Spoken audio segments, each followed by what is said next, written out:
Hi guys. I think so far it's only three of us, so it's gonna be cozy. I hope more people gonna join. Hi Catherine. Hi Belinda. Um, you can unmute yourself and let's just chat and see like where you are, what's happening. Well, I've been sick this week, so I'm only up in the 40s, row 49 or something like that. Haven't had the brain space for it. Yeah, it's tough if you're sick. Yeah.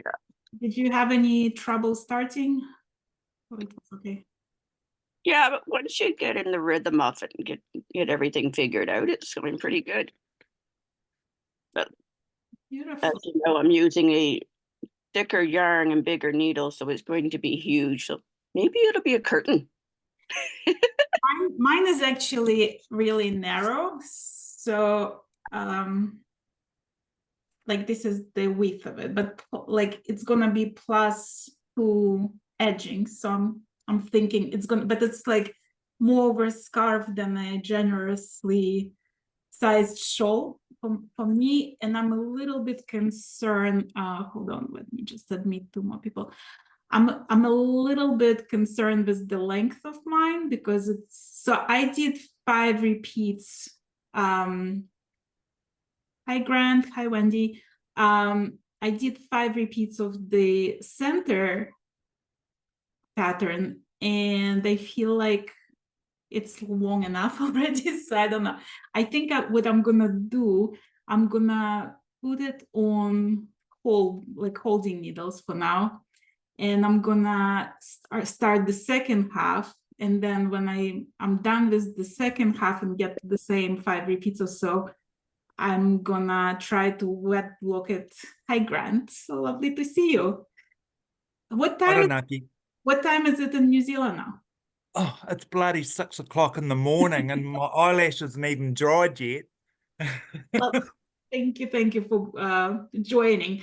I actually Oh, want that's to okay. ask you because you're already on the edging. When you did the 2 halves, like how long is the shawl without the edging? Well, because the wool that I'm using is really thin, it's not very big, but this is what I'm like. I've got it so tied up and strangled because, believe it or not, there's 63 stitches on there.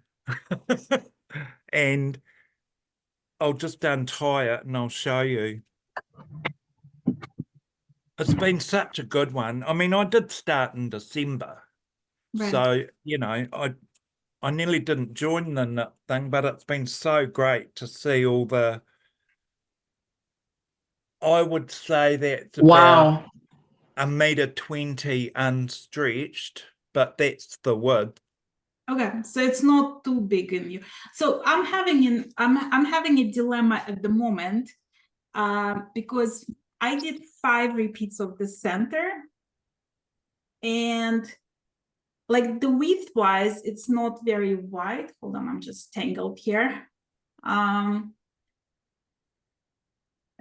it's probably like 35 centimeters, like I'd say, but like it's almost a meter long. So But I think when you yeah, dress that, right. So I'm thinking I'm gonna block it really wide, but I'm yeah. sort of like I don't know if I should do all 7 repeats or if I should stop at 5, do the second half, and then try to wet block it like really aggressively wide and see if I need to add 2 more repeats or if I should stop there. Is it difficult to adjust the edging? Like if you change the length of the body, do you think it's going to be difficult to adjust the edging? Well, it's got 9, because it's 18 rows to the edging, you've got 9 Okay, so we'll just have to like join. calculate the Yeah, math for the yeah. But you can jiggle it. I right. mean, like I'm gonna try and do a new corner, keeping in content with the pattern, but I'm gonna try and do this other way I learnt last year, Right. and I've started 8 stitches from the corner, so I've got that long stretch, so I know the pattern enough to do this different method of the corner. And if it turns to custard, well, because I can't undo this wool, it's Russian goat and silk, and it's thinner than cotton. It's the thinnest I've ever knitted it, but you can't really undo it successfully. And I thought I was using a 1.5, but it's actually a 1.75, which has made a huge difference Right. also. But no, you'll be right. I think the thing is there's I forget how many repeat numbers is in the center, because you've got 3 of those, and then the flower zigzag. Is it 45? I'd have to have a look. I mean, there is 7 full repeats of chart basically per half. So I'm right now like at 5, but like I'm sort of not sold on the entire length of this thing. And I don't mind like super long shawls, but I don't want it to be like. Well, there's 34 rows and 1 repeat. So if you miss out 2 repeats, that's what, 68. Yeah, so you Which just can't, divide it by 9, like, and you remove this amount you'd of. have 1 extra stitch, which you could just do 2 together when you join. So yeah, easy. Okay. Yeah. Let me ask who Kate or Wendy, like, where are you guys? How is it going? Let me see. I gotta figure this out. It's a small amount of us, so just go ahead, just let us know how it's going. Well, I just got my yarn yesterday, Okay. and it's What yarn? 240. It's 248. So it's the finest stuff I've ever worked with.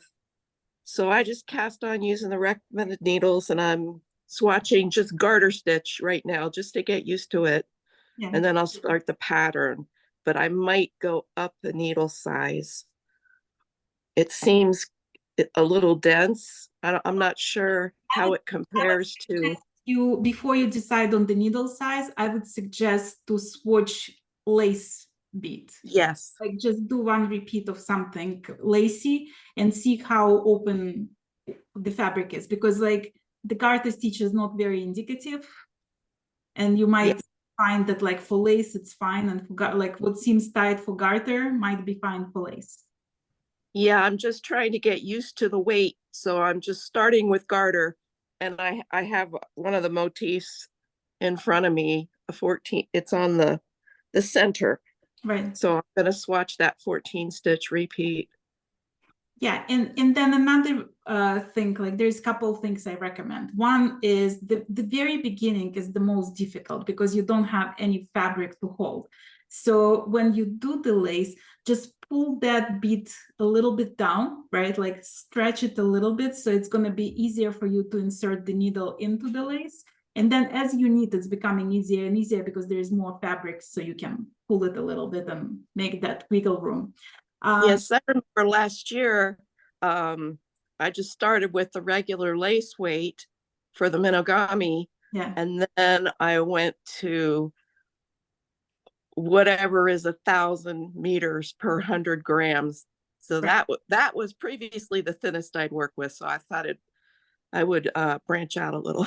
And honestly, like I feel like at some point it's always difficult at the beginning. So last year, after I finished Sorceress, I haven't touched fine lace for the rest of the year. So like I haven't knitted any lace.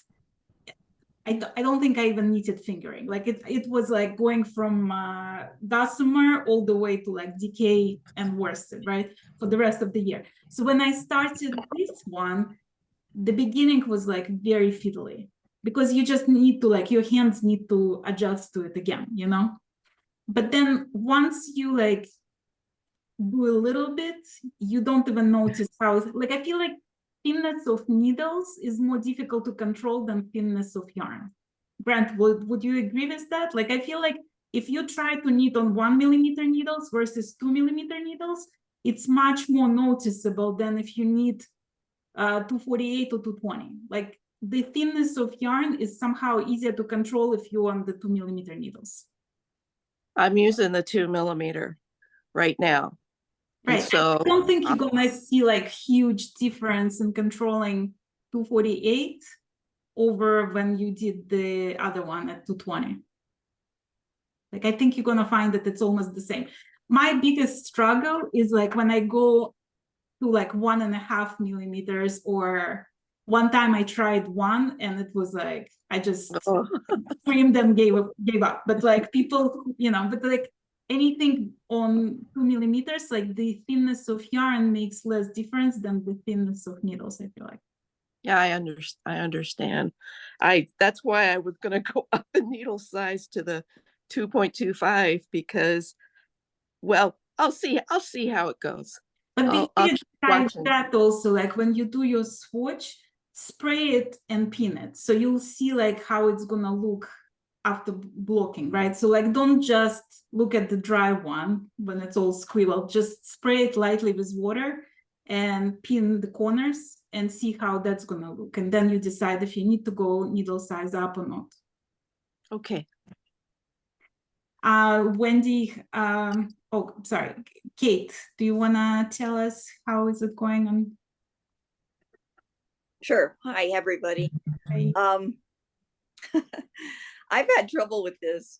I went to 260 this time, and this is my second Shetland lace, and I made a big swatch.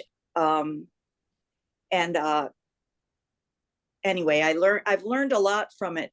Actually, right now I'm near the end of the chart, of the first chart. Here's my horrible looking thing. Beautiful. That's pretty. Okay, it's getting there, I guess. And the biggest problem I've had, actually, I finally got needles. You told me to, maybe I could get interchangeable needles. Right. And I'm using 2.2mm needles. They're Shigu, and you can just barely get a I think it's number 20 crochet thread through the hole. Yeah.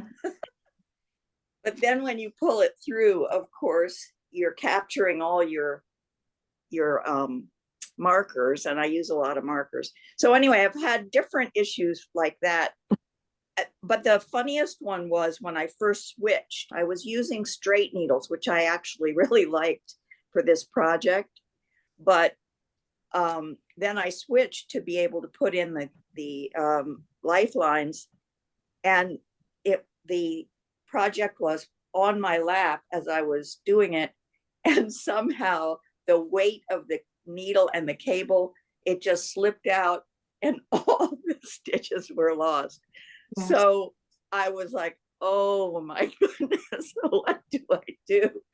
Because nothing had yet been captured. So that took a couple of days to really get it back in I can shape. totally relate, because I was knitting a Little Secret a couple years ago, and I decided to like challenge myself, and it was 2 over 70 mm, like it was 3,500 meters per 100 grams. It was like super thin, and I was like flying for it. I was so confident. I didn't have any stitch markers, I didn't have any lifelines. I had like huge chunk already done. And then the phone rang, and mind you, my house number, it's only telemarketers. I know it's only telemarketers. Nobody calls my house number. It's all like people who know me, they call. I don't know what possessed me to like throw it on the couch and run to the phone. Anyhow, when I came back, the needle was on the floor, the knitting was on the sofa, and I saw those stitches. They were like little cockroaches, like running in every different direction. And it took me a couple hours and 30 rows thinking back to like get to the point when I could capture them all.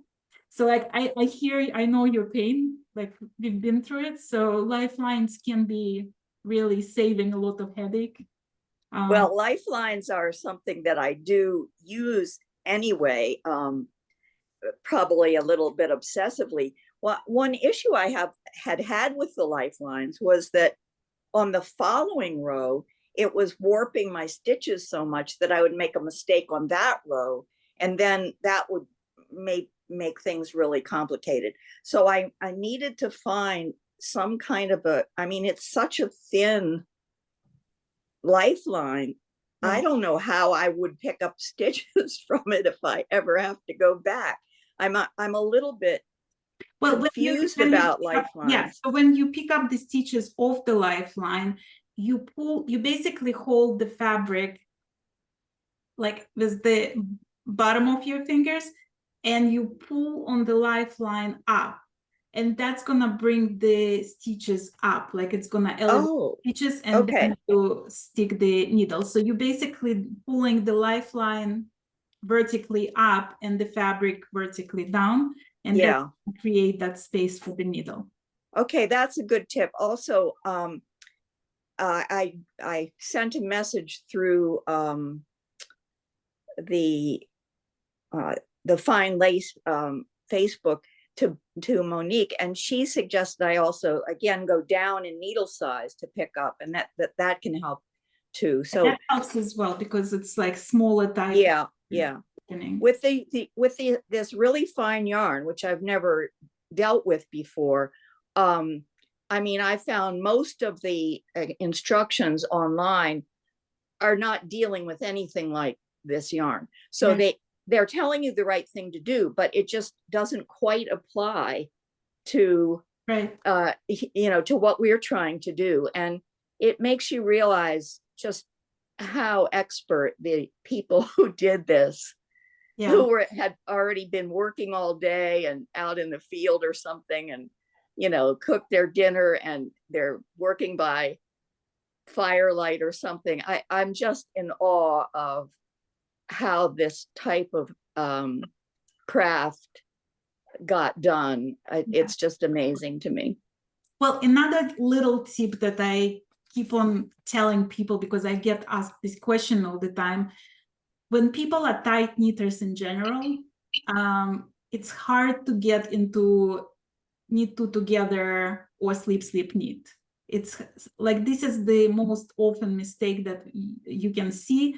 Like when you get extra stitch or you're missing a stitch, it's usually because you skipped one of those two stitches, right? So you insert the needle, but you only get one stitch instead of two stitches, and then the other one drops. So to prevent it, you would insert, we'll do a little demo here. So I'm gonna pin myself so you guys can see better. So let's say this is a stitch and this is your needle. So we'll do 2 stitches. So you insert the needle, let's say it's really tight. Wiggle it a little bit before you knit it together. So like you basically do this, you can go around the needle like up and down, and like we call it the rock and roll movement, jokingly, Fine Lace group, but it sort of loosens the stitches. So it's becoming a habit. When you insert the needle for the 2 stitches, just run it on top of the needle and back, and then knit. So that's going to loosen them just enough to get the needle and like make sure it's also like concentrates your attention on the fact that you're knitting 2 stitches and not 1. So you don't rush. So it's one of those methods of slowing yourself down on purpose, right? It's your mindfulness while knitting, and it becomes a habit. So like every time you get to 2 stitches, just stop for a second and say, okay, I'm gonna do the little rock and roll movement, and then do it. And you'll see the difference, like after a couple of rows, it becomes a habit basically. So you'll make sure, and you by doing that, you also learn to pay attention that you didn't skip that 1 stitch, you didn't lose the stitch. So I know it's at the beginning, it really slows you down, but like once it becomes a habit, you'll start flying through it, because it just like you just pay attention to it all the time, right? Like you're so used to stopping for a second and doing this little rock and roll movement before you knit the 2 stitches together, that it's you just pay attention, like your brain pays attention, even if you're thinking about something else. So just like a little tip on that end. I don't know if I'm still on or not. Yeah, I'd say I'm rather a loose knitter, and I have the same issue though with, because if you are picking up and your stitches are loose and you can miss one at the Right. back.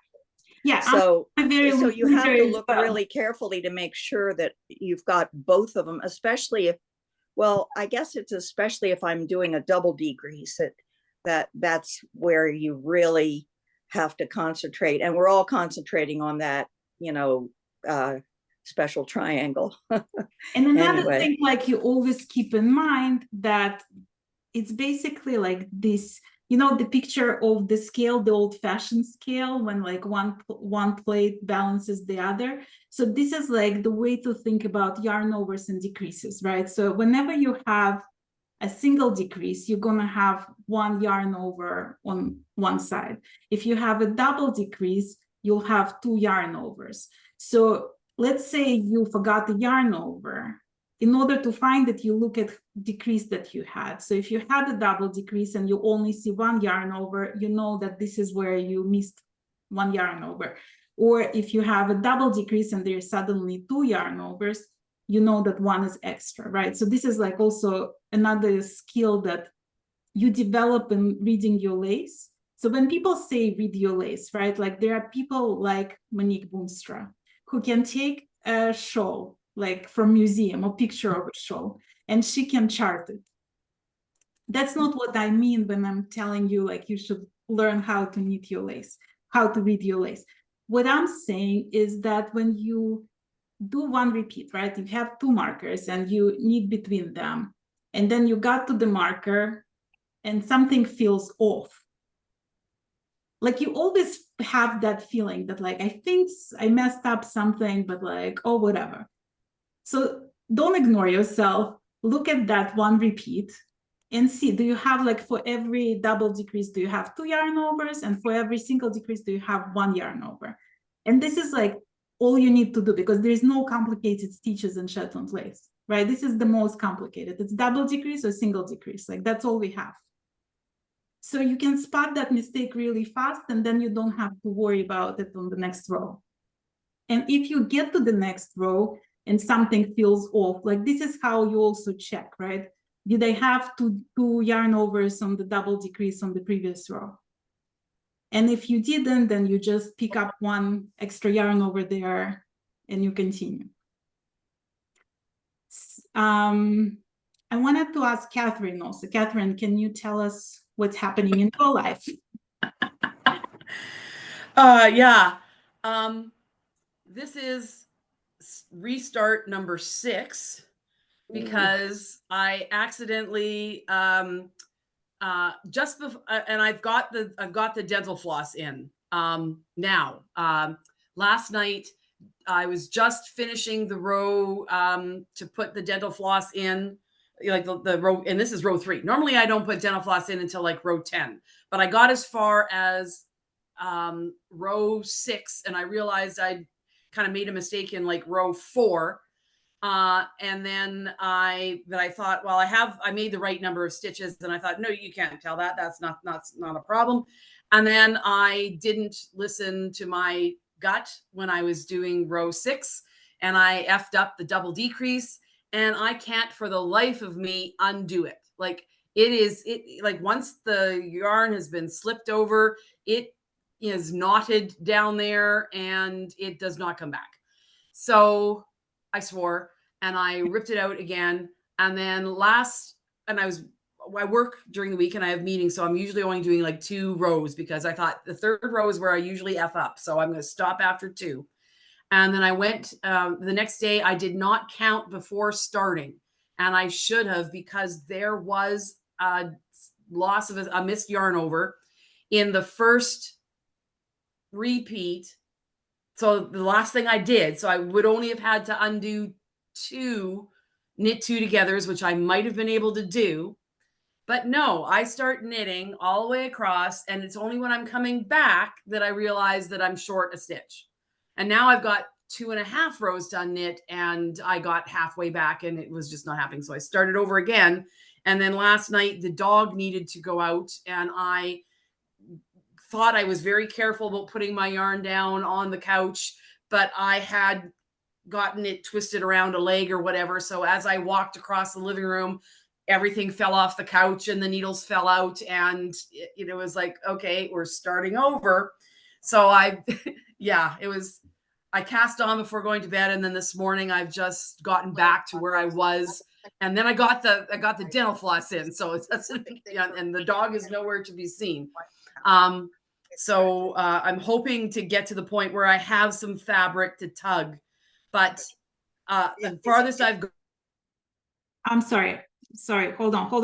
Unmute yourself. I just muted everybody because we had some noise. Just unmute. Row 8 is as far as I've gotten.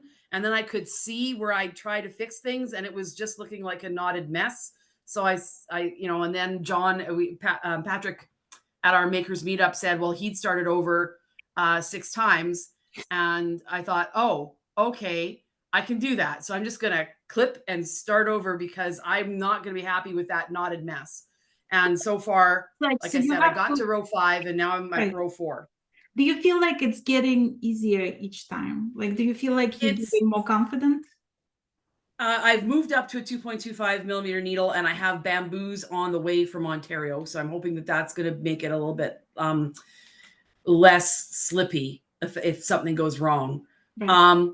It's easier to knit, but the unknitting of the double decrease is difficult, and the unknitting of the double decrease is impossible. I can unknit the knit two togethers with if it's not too tight, if it hasn't been pulled right. A bit. So that's where I am. I can knit, and the concept is, I've knit lace before, so the keeping track, but and I've got stitch markers, and I'm trying deliberate. Like, I could have sworn that that there was no stitch missing until I realized when I was short 1. I counted 5 times. I'm still short 1. Every other section is right. And then when I undid it, just that one section, I realized that the row underneath there was no missed yarn overs. So and then it's 2 rows down, and like, forget it. Okay, I want to say one thing. So I did say in the Ravelry group that Shetland lace is not very forgiving when it comes to fudging it. However, having said that, if I'm gonna show you this, there is 0 chance you're gonna spot a single mistake there. Because overall, like, when it comes to the fabric, it's so busy that even if there is one mistake here or there, it's almost not possible to spot unless Monique Boonstra is looking through the microscope and trying to track. So if you have a situation where you know where you made the mistake and you cannot fix that mistake because it's 2 rows down, just add a stitch, because like, as long as that one motif is the only thing that has a mistake, let it be, right? And make extra stitch. As long as it's all aligns vertically, you fine. Like, don't be too hard on yourself. Like, you're trying for perfection, but we call it beauty marks. We don't call it mistakes, right? So there is going to be, like, I don't think I have a single shawl that I've done that doesn't have a mistake in it. There might be multiple. I can tell you, my friends have looked at your video of you knitting that gorgeousness, and they think you're amazing. They just like, oh my, and I'm just like, oh my God, how loose those stitches look. And maybe it's because I don't have enough fabric to have the weight to make the stitches looser. Because I always have to go down a knitting needle size when I knit a Stephen West. Right. And because I am looser than Stephen. So I'm like, that's crazy. I am a loose knitter, but I could be tense because this is a new thing. So I'm trying to relax and I'm trying to, and I will the next time I get to be missing just one stitch in just one section and I can't easily see, I'm just going to take your advice and do that. Right. Hopefully. And also like try to add those dance moves to your knitting. Try that rock and roll move, because it's really like you probably are tense because it's a new thing to you and it's a very thin yarn, right? So you like extra tight. But like if you do that movement, it sort of loosens those stitches, and it also helps you to relax because you stopping, right? You're slowing down. So it subconsciously relaxes you as well. So try to add a little bit of dancing into your knitting. I think it's gonna help with that. And another thing, when you see my videos, it's a little bit deceiving. Because what I do to show the fabric on, if I'm going to show you the fabric that I'm knitting on the first like few rows and show how I'm knitting it, it's not going to seem that loose. The reason it looks that loose because I sprayed it before I start showing that, taping that video, and I slightly blocked it. So it opens up the lace. So what you see, it's how blocked lace is gonna see. It's not how the lace looks on my needles before I block it. So like I wanna make it very clear that like when you're knitting your lace and you look at it and you're like, oh my God, like what is this? It looks like something the dog dragged in. Mine looks the same before I block it. So before I start filming any video for Instagram, I mean, we have to remember that it's Instagram, right? It's not real life. Everything you see on Instagram, it's absolutely like beautified. So when you see my video on Instagram, I probably sprayed it before, I stretched it. So you see this beautiful fabric. If you just see me sitting and knitting, it's all gonna look chewed up. So like, if you wanna see how your lace looks, do what I do. Like I spray it every day, basically. Every few rows I knit, I'll just stop and spray and stretch it and admire it. And there is one video on Instagram where I did the first, I think like whatever, 15, 20 rows. Maybe it was the first, it wasn't even the whole chart. It was just like piece like that. But you see it, it's like this big, and then I spray it and suddenly it goes down like a lot. So yeah, sometimes it's just like pleasant to see what's happening there, you know? Yes. And I've decided to put the dental floss in every 2 rows until I get it, you know, enough fabric that maybe I don't feel that urge. But I still think better safe than sorry. Yeah, for sure. But I'm stubborn. My friend said, well, why don't you give up and go back and work on one of your other projects? And I'm like, nope, we're going to get this. So Wendy said, I've been known to cheat if I've missed the yarn over, just pick up and start on the next return row. So yeah, like you can either, if you see the mistake, right? Like if you made a mistake on one row and then on the following row, you see that I should have just done that, yeah. Then you can just pick up with extra yarn over on the previous row. And if it's not fixable somehow, like, I mean, unless if you do, yeah, that one would have been, that last one, totally, if I had been calmer, yeah, I would have just picked it up on the next row and then said F it. And if you made a mistake and you somewhat like fixed how it looks, just remember like what Hazel Tyndall told me, that unless a knitter on the galloping horse can see it, she leaves it behind, the mistake. So if she can leave that mistake behind, you can leave the mistake behind as well and just consider it to be part of the design element. Sounds good. Thanks. And that does make me, I think, feel a little bit more relaxed. And I think I've made so many different kinds of mistakes that now I have a better idea of how to handle the next time it happens. Right.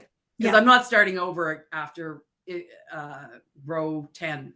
It's going to have to be. No, and you already have like enough lifelines that like even if something major happens, you can just pull a couple rows down and like restart there. So you're not going to restart from the beginning. And I feel like honestly, the very beginning is the most difficult part because it's so small and it's so fiddly and it's hard to control and it's hard to pull the fabric down. And once you get 10 rows in, you're going to be flying over it. Then there's fabric. Right. It's easier to see. Thanks. This is very helpful. I feel I'm glad I I'm glad I saw the Facebook this morning and was able to drop in. Well, it's always lovely to have you. Lorraine, do you wanna unmute yourself and tell us where you are? I have spent an enormous amount of time making a little test swatch, Oh, beautiful. and I posted because I'm not sure. I can see where my stitch markers are.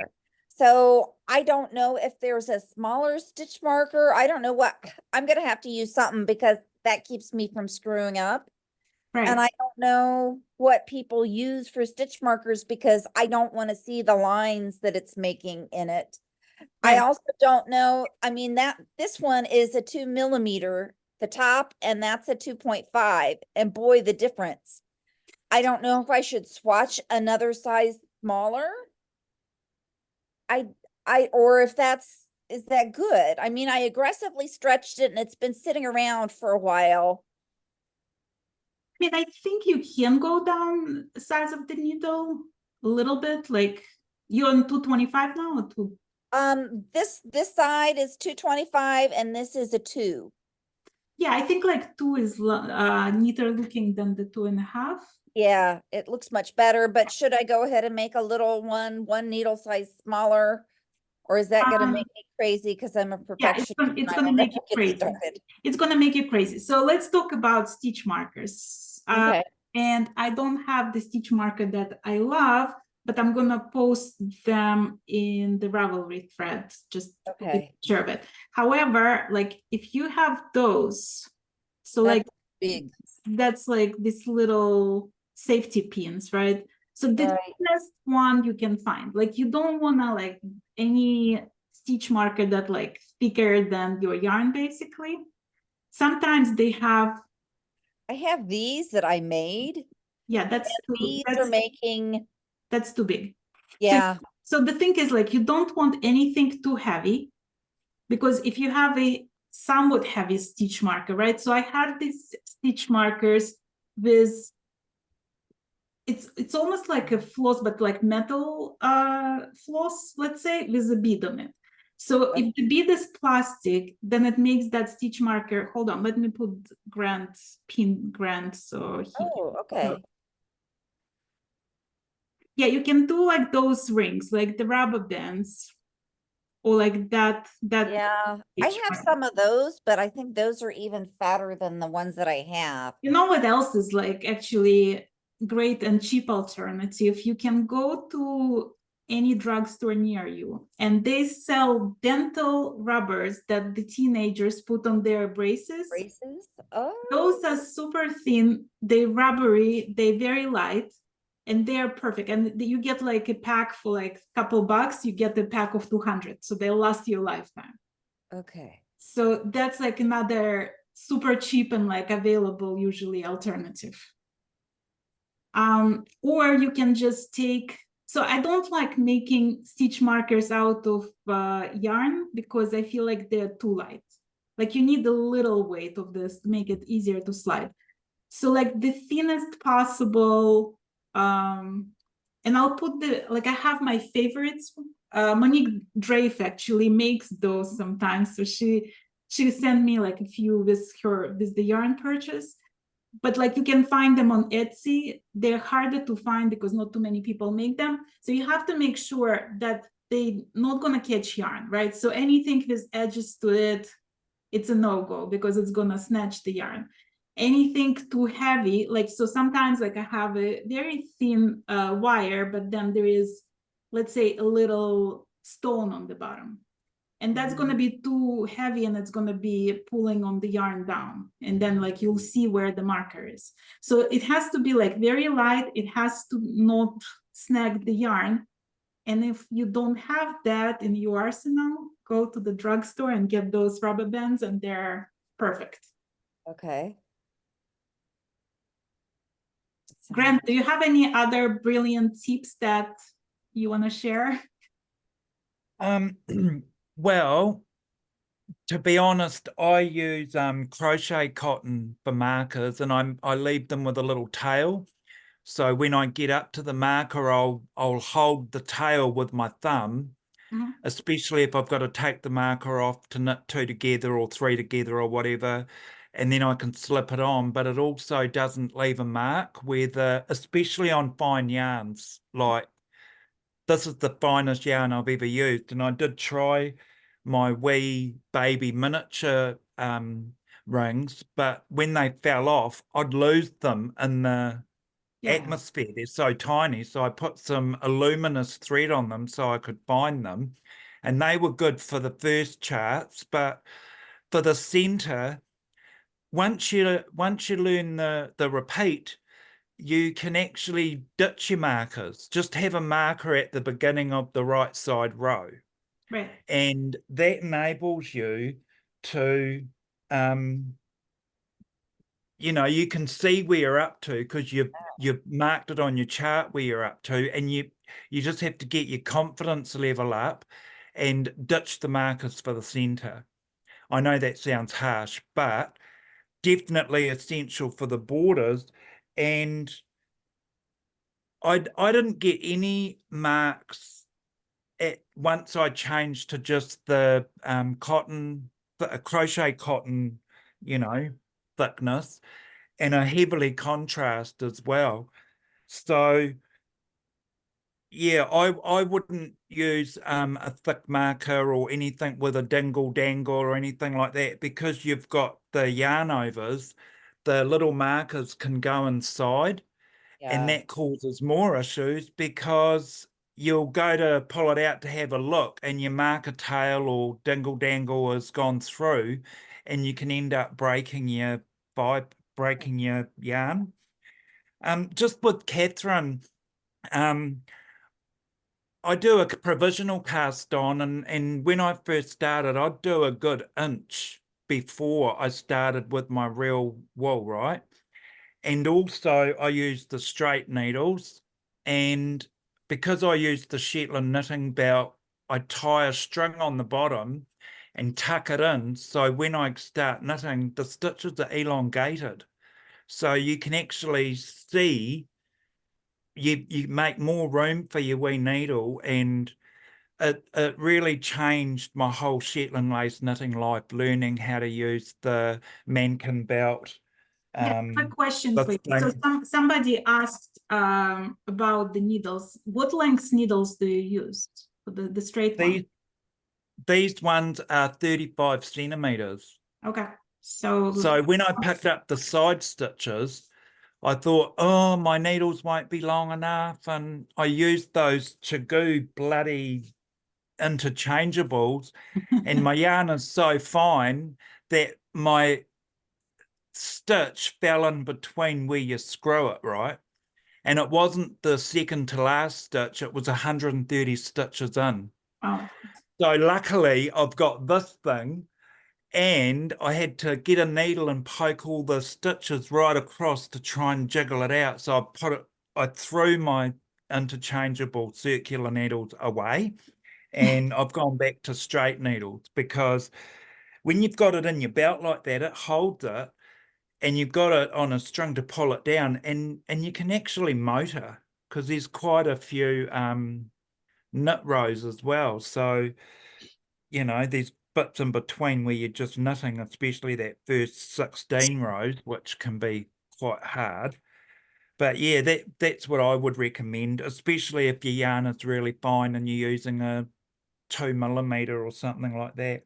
Right.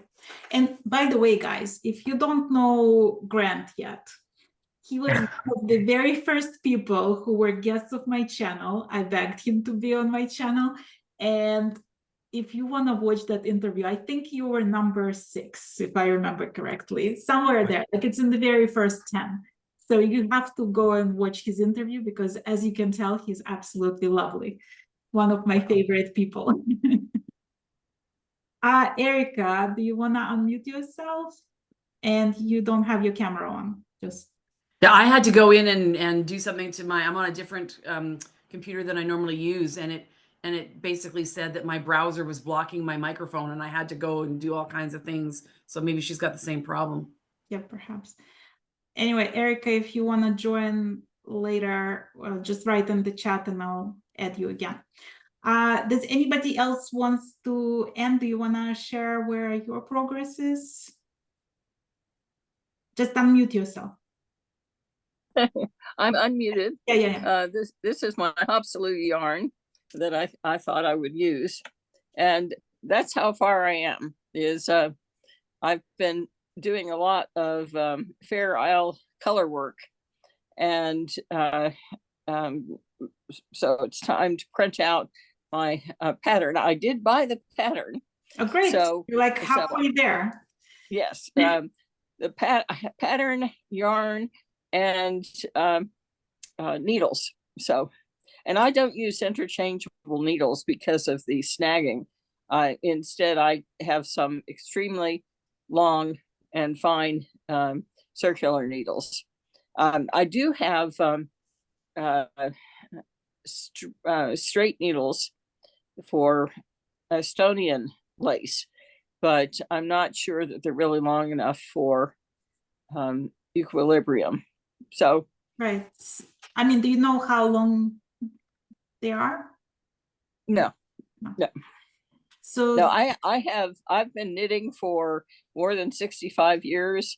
So I have an enormous backpack of knitting needles of every size and manufacturing and so forth. Right.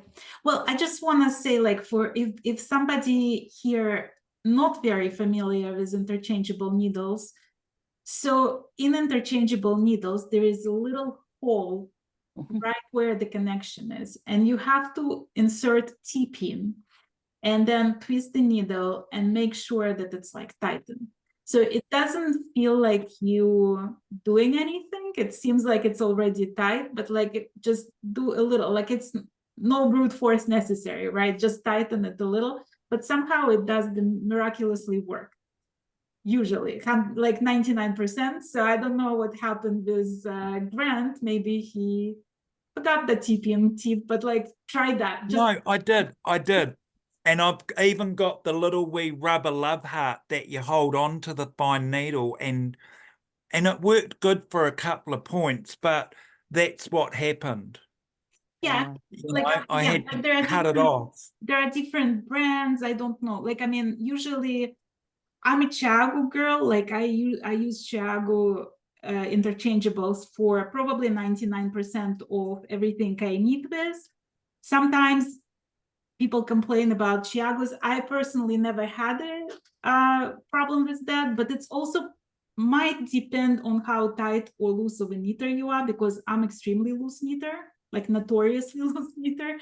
So if you are tighter, maybe you're twisting it a little bit more and maybe it's like affects it more, but like just a tip, right? Like if you working with interchangeables, just make sure you don't want that thing to happen. You don't want your stitches to get in between the needle and the screw. So like just make sure that you lock it maybe even every like 10 rows or so, right? Like just recheck it and re-lock it again. Just as a tip. Does anybody have any questions? Yeah, sure. I heard the tip of the little rubber bands for stitch markers, and I use those for bobbin lace. And so that's delightful to know there's another use for them. And they are very fine. So definitely won't snag on the yarn. Right. Okay, Erica, I think we got you back. So let's try. Hi. Okay, can you hear me now? Yeah, yes. Okay. Yeah, it was something in the controls. Thank you, Catherine. I'm doing fine with this, I think. Beautiful. It's my first one. But I'm using the little ring markers, and I don't see that it's leaving a mark. Actually, my yarn is 2/40. Mm-hmm. So I'm finding it quite comfortable using them. I think it's okay. My question was to Grant, where do you find straight needles at 2 millimeter? I would like to find some, but I'd like them in wood if I can. I just find it easier on my hands.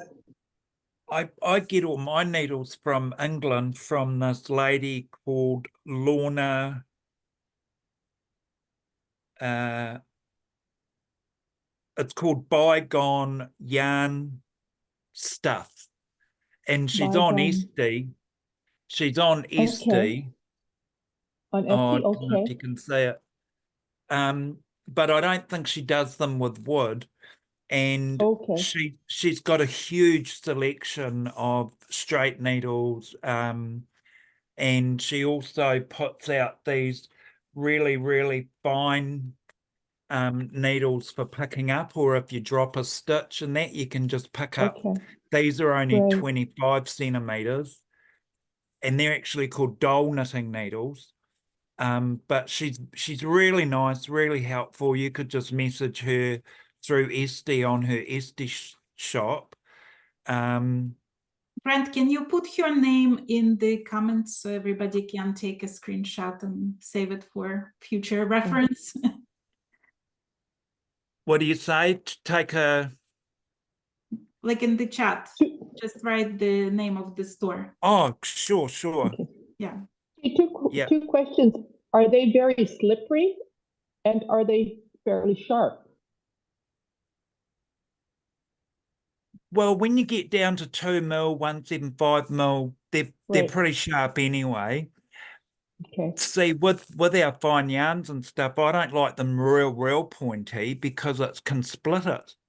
And you can actually grab the stitch underneath as well, which can be a bit of a drama.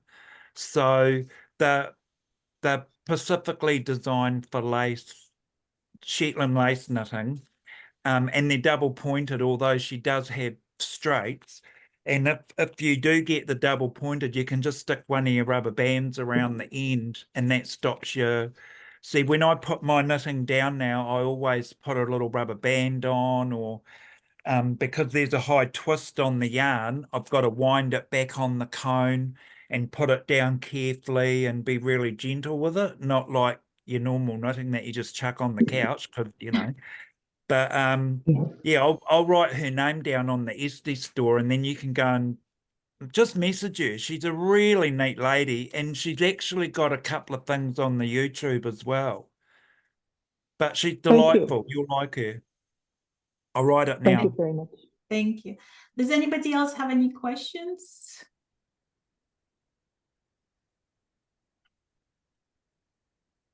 You can just... Yeah, here's some of her long knitting needles, metal knitting needles on the Etsy site. Wait a sec. Hold on. Oh, put that back. Yeah. Can you show it again? Wait, I'm just gonna pin you. No, hold on. How do I do that?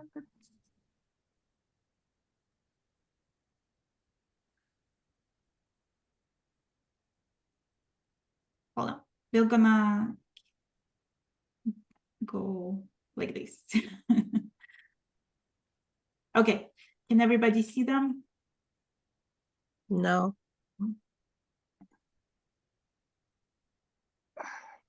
Well, if you look up bygone yarns and needles, these all show up.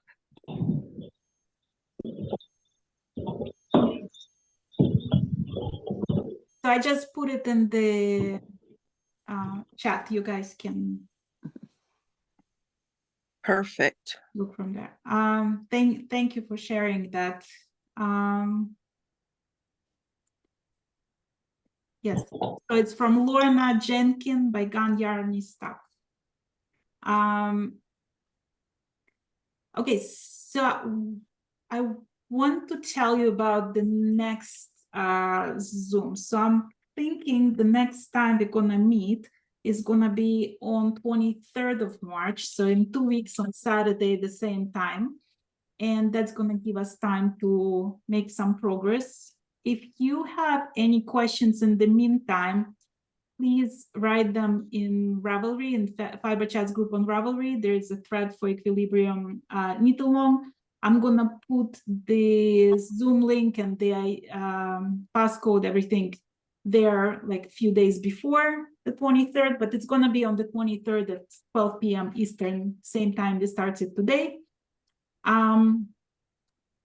If you haven't created the project page yet, please do so, because that helps Monique's pattern to sell better. And she's a good friend, has been for years, and I'd like to help her in this way if possible. So it's easy enough. Just create the pattern page, put your yarn, put a picture if you started, or just a picture of yarn. Also, if you sharing it on Instagram, and do please share, because more people can join us. Some people are still sitting unsure if it's for them, if they can do it. When they see regular people like us posting pictures of beautiful lace, they think, well, maybe I can do it. So it might encourage more people to join us. Yeah, and do you want to ask something? Is everyone working on equilibrium, or are they working on other Monique's patterns? This particular Zoom is for equilibrium, and there is a separate thread for equilibrium in the Ravelry group. But last year I did basically like 3 different projects for Shetland lace in my group. So there are people who are still working on Minagami. There are still people who work on Marvels of the Sunless Sea. If you guys working on something else by Monique, you feel free to share there as well.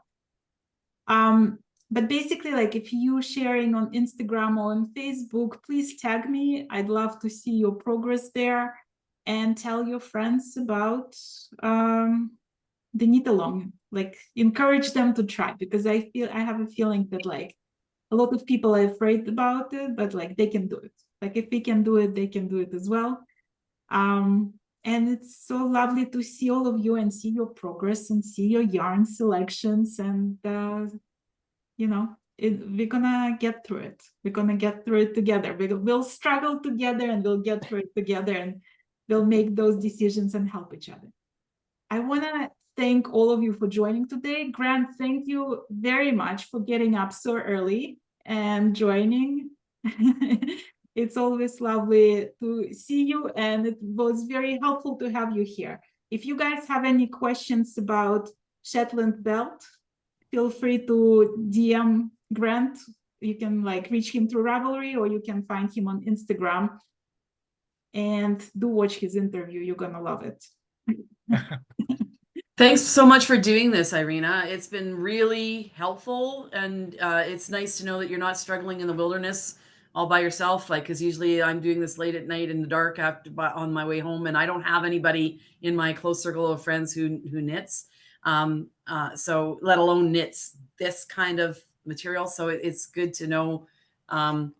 It's good to get some problem solving tips and learn some new things. Thank you. And I'm so glad that you're joining me, because it makes me like, usually I'm just sitting on my sofa and knitting by myself, and you guys make it super fun, because like I feel like I'm knitting with all of you, and I get to know all of you a little bit better. So thank you so much for joining me, and I'll see you all on the 23rd of March, and have a great weekend. You too. Thank you. Bye. Bye.